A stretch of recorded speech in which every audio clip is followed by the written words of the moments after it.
يا حبايبي عاملين ايه؟ النهارده هنعمل مع بعض تفريزات للثوم مهمه جدا.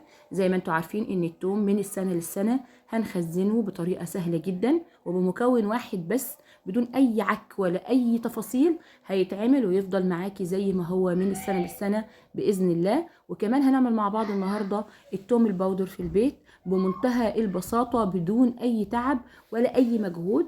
بس لو اول مره تشوفيني على القناه، انا مروه عبد الغني، متنسيش تعملي لي لايك وشير واشتراك للقناه والتعليقات الجميله اللي دايما بتشجعني وبحبها منكم جدا. هنعمل مع بعض كميه التوم اللي انتوا شايفينها دي، دول 5 كيلو بس من التوم.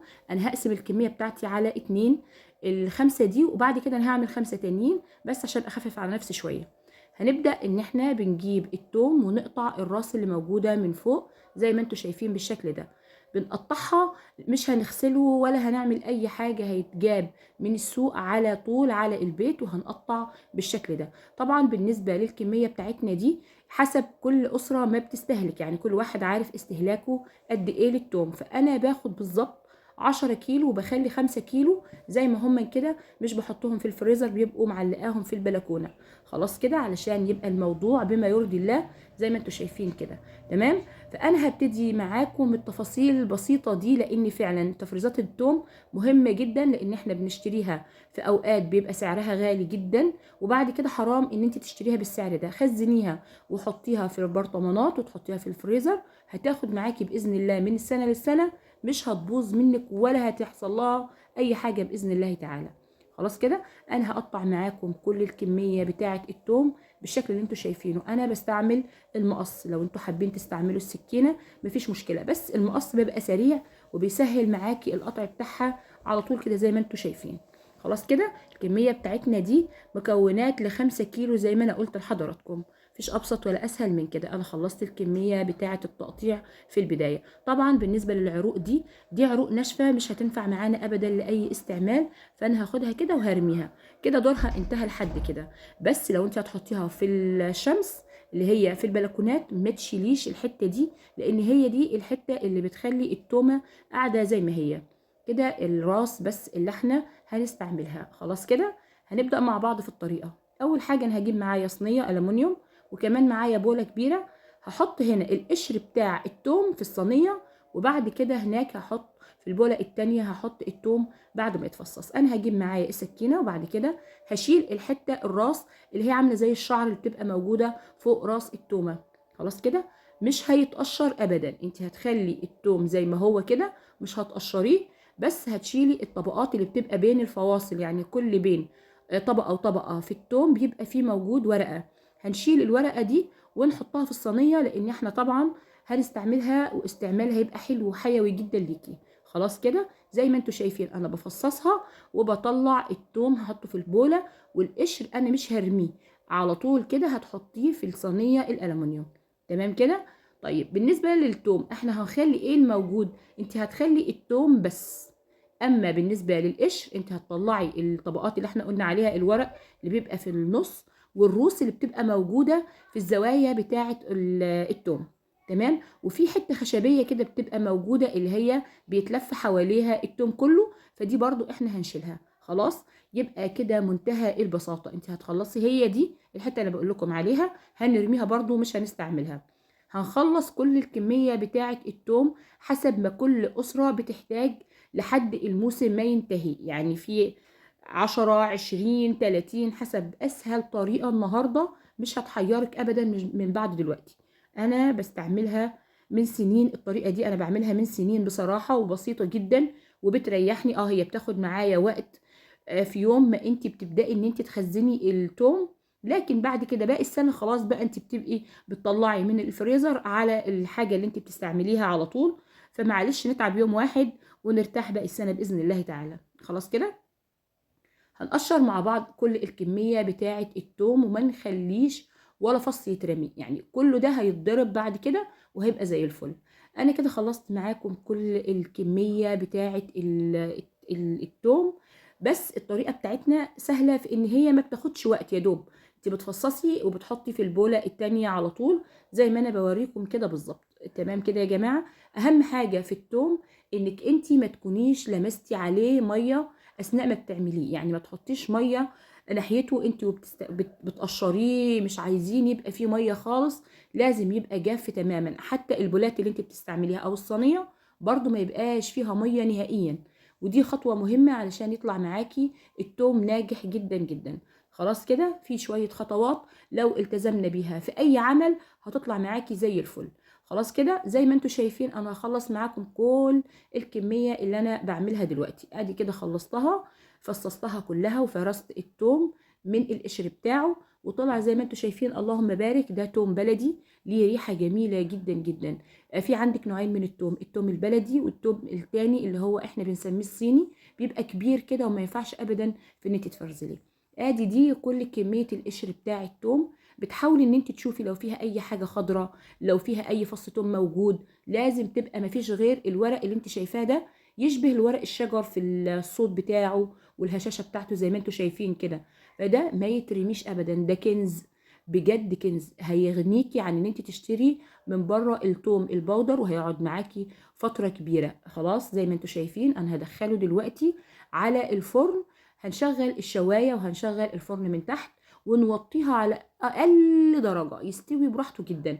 انا حطاها في الفرن الكهرباء، لو انتوا هتحطوها في الفرن الغاز بنفس الشكل هتوطي عليها جدا لحد ما يبتدي لونه يبتدي يغير. خلاص هنجيب الكبة الحلوة بتاعتنا ونبتدي نجيب كل التوم.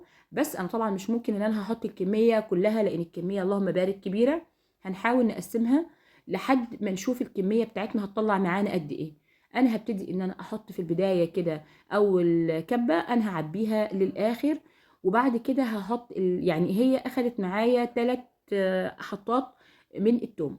خلاص فتعبيها وتبتدي ان انت تحطي على طول الموتور بتاعك وتبتدي ان انت تضربي ضربا مبرحا. اهم حاجة ان انت تشتغلي فيها ضربا مبرحا. خلاص كده هنبتدي ان احنا نقفل ونشتغل ضرب، بس تدي نفس للكبة بتاعتك، ما تشتغليش بسرعة وما تديهاش فاصل، لازم تفصليها تريحيها شوية وتكملي ضرب زي ما انت شايفة كده. تمام، هي كده هتبتدي تتضرب معاكي وتلم لحد ما تبقى زي العجينة. بس مش العجينة خالص، يعني تبقى اتفرمت معاكي بس مش فرم ناعم جدا، لازم يبقى فيها طعم للتوم، ما تخليهاش تبقى زي المية. يعني زي ما انت شايفة كده كل فترة والتانية تقلبي بحيث ان كلها تبقى بنفس القوام، ما تبقاش ميطة معاكي او فيها يعني ما تعرفيش طعمها بعد كده. خلاص هتبتدي ان انت تضربيها كويس وتقلبي الجناب بتاعه الكبه بتاعتك.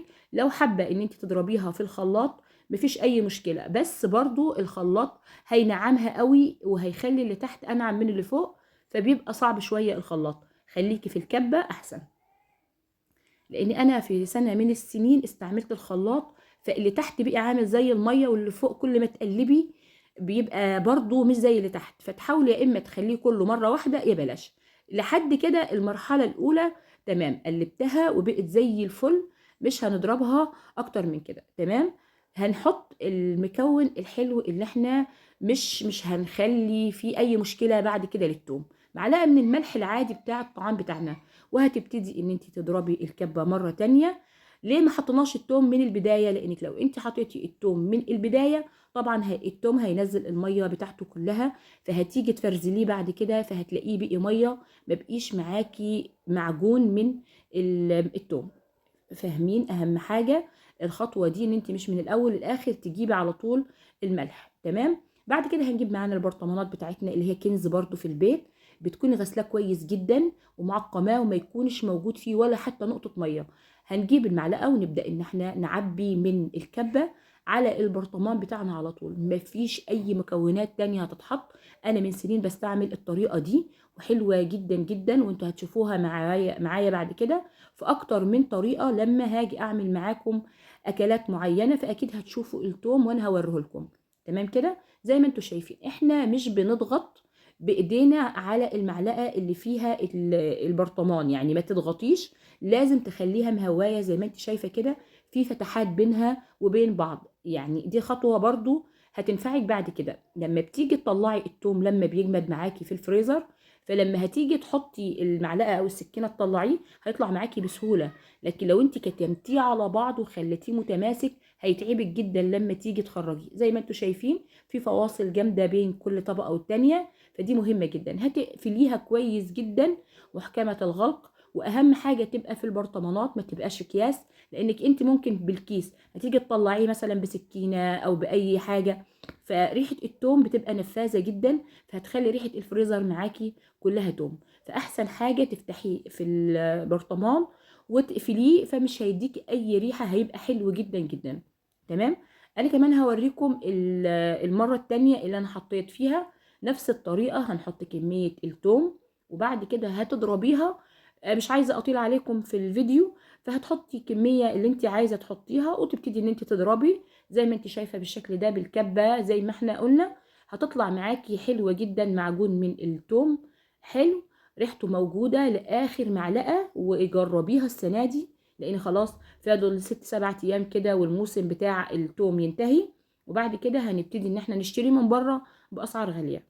تمام. هو سعره حلو دلوقتي ومناسب جدا، والسنه معانا اللهم بارك طويله جدا. فانت بتفرزلي الكميه اللي انت هتحتاجيها، وبعد كده معايا كميه تانية انا بخليها طبعا زي ما قلت لحضراتكم في البلكونه كده. انا عبيت البرطمان التاني.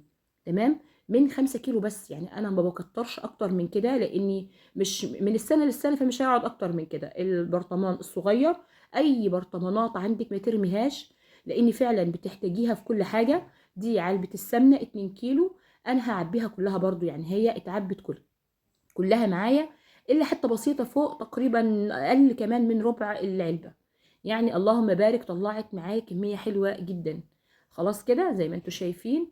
برضو انا هعبي باقي الكميه اللي هي كده الكبه التالتة. يبقى الكميه اللي معانا مش قليله، بس برضو كل واحد حسب ما بيحتاج. خلاص. هنعبي كل الكميه بتاعه التوم، ولا هحط زيت ولا هحط سكر ولا هحط اي حاجه. بس هتدعولي على الطريقة البسيطة دي، لان فعلا هتنفعكم وهتفيدكم جدا جدا. هنحط كل الكمية زي ما انتوا شايفين. انا ما بضغطش بالمعلقة، لازم تخلي المعلقة زي ما انا قلت من فوق لفوق كده، وتبقى مهواية بين كل حبة توم والتانية. اللهم بارك، الكمية حلوة جدا، والطريقة كمان مفيش اسهل منها. خلاص كده. العلب دي بتنفعنا جدا يا جماعة. اي حاجة موجودة عندك في البيت ما ترميهاش، اعملها اعادة تدوير، هتنفعك في اكتر من حاجة. يعني التوم هتحطيه فيها، خزن معاكم برضو بصل هنحطه فيه، الصلصة بنحطها، السمنة، اللهم بارك. كده التوم بتاعنا ابتدى لونه زي ما انتوا شايفين، التوم البودر ابتدى اللون بتاعه يغير، يبقى ذهبي. خلاص. بمجرد ما يوصل للون ده هتخرجيه من الفرن، وبمجرد ما هيبرد معاكي زي ما انت شايفة كده، اللهم بارك، حلو جدا. وصوته عاجبني، عامل زي الورق بتاع الشجر اللي بيبقى مرمي على الارض كده، بيدي نفس الصوت ده. خلاص. هنعمل فيه ايه؟ منتهى البساطة. اهم حاجة تدوري كده جوه الورق ده في حتة خضراء، في فصوص توم انت ما خدتيش بالك منها، لانك لو خليتي فيها اي حاجة طرية بمجرد ما تضربيها في الخلاط وتشيليها في العلب، هتلاقيها ابتدت تحبب معاكي كده وتتكتل وتبقى ليها ريحة، لان طبعا هتبقى دخلت لها الرطوبة. ولو تلاحظوا ان احنا في اوقات كتيرة جدا بنشتري من عند العطار التوم البودر، فبتلاقي فيه تكتلات، معنى كده ان كان في وصلت لها ميه، او في حاجات كانت متبقيه من التوم. فنخلي بالنا من النقط دي. زي ما انتوا شايفين انا جبت المفرمه بتاعه الخلاط، وهتجيبي فيها كميه من القشر بتاع التوم اللي اتحمص، وهنقفل ونبتدي ان احنا نضربها ضربا مبرحا. اهم حاجه ان انت تشتغلي عليها ضرب زي ما انتوا شايفين كده. واهم حاجه ما تشتغليش على الخلاط او الكبه على طول، لازم تديله فاصل علشان الموتور ما يسخنش معاكي ويتحرق. دي خطوات مهمه جدا. زي ما انتوا شايفين انا بأديها ضربه او اتنين وبعدين اقفل وهكذلك، علشان بس ما يبوظش معانا الخلاط بتاعنا. خلاص كده. الكميه دي في البداية، وبعد كده هوريكم هنعمل باقي الخطوات بتاعتنا ازاي. زي ما انت شايفة كده هو اتضرب، بس لسه الملمس بتاعه خشن، مش زي لما بنشتريه من بره بيبقى انعم من كده. فاحنا لسه هنشوف اللي بيطلع في المصفى اللي هي دي بتاعت السلك اللي بنعمل بيها الدقيق. وبعد الاوقات مثلا بتغربلي بيها اي حاجة، فهي طبعا بتنفع لاي حاجة. انت زي ما انت شايفة لان العيون بتاعتها صغيرة، فهنجيبها ونحط يعني البودرة دي عليها، ونحاول ان احنا نديها كده غربنتين تلاتة كده، واللي يتبقى من فوق نحطه تاني في المطحنة ونحط عليه ونضرب، وهكذلك لحد ما نخلص الكمية. زي ما انتوا شايفين طلعت معايا الكمية الحلوة دي. هبتدي طبعا ان انا اصفيها كلها لحد ما يبقى في اللي هو الحاجات اللي هي الجامدة خالص، اللي هي مش هتنفع ان هي تتضرب، فهتبقى بسيطة، معلقة او اتنين يعني، مش كتير. تمام كده. بس انا عايزة افيدكم فعلا فعلا في الفيديو ده بكمية الطاقة الايجابية اللي موجودة في الفيديو فعلا. يعني هو انت بتتعبي طبعا، فانت لما بتتعبي على حاجه ليكي ولاولادك فبتبقى حلوه. زي ما انا قلت لكم معلقتين بالظبط اللي هي اللي فاضله من التوم البودر. زي ما انتوا شايفين ريحته والقوام بتاعه احلى من اللي بنشتريه من بره. هنجيب برطمان من الازاز ويكون نظيف ومتعقم كويس جدا، ما فيهوش اي ميه ولا في الغطاء ولا في الازازه نفسها، وتبتدي ان انت تعبي كميه التوم البودر كلها زي ما انت شايفه بالشكل ده. طبعا الكميه حلوه جدا على القشر اللي انت كنت هترميه، فانا ما حبيتش ان انا ارمي. يعني انا دي السنه التانيه ليا اني انا بعمل التوم البودر بالطريقه دي. السنين اللي عدت الصراحة أنا كنت برميه لأني ما كنتش عارفة قيمته، لكن لما أنا عرفت قيمته فعلا أحلى من اللي بنشتريه من بره، ومضمون ونضيف. انت من اللي بره احنا ما بنعرفش بصراحة بيتجاب ازاي ولا بيتعمل ازاي. لما تجيكي فرصة ان انت تعملي حاجة نظيفة وكويسة في بيتك، انا اتمنى ان كلنا نعمل الطريقة دي، مش هنحتاج ان احنا نشتري حاجة من بره. الحبة اللي فضلوا دول حطيتهم في العلبة اللي هي بتاعت الاستعمال اليومي. زي ما انتوا شايفين طلعت معايا اللهم بارك كمية حلوة جدا. ادي التوم عامل معايا البرطمان 2 كيلو، ناقص الربع الاخير بس، وادي الكيلو وكمان النص والنص. اللهم بارك، حلوة جدا جدا جدا وبدون اي مجهود ولا اي تعب. اتمنى ان هي الطريقة تعجبكم ان شاء الله. وما تنسوش عايزين دعوة حلوة كده بظهر الغيب ولكم بالمثل ان شاء الله. اشوفكم على خير.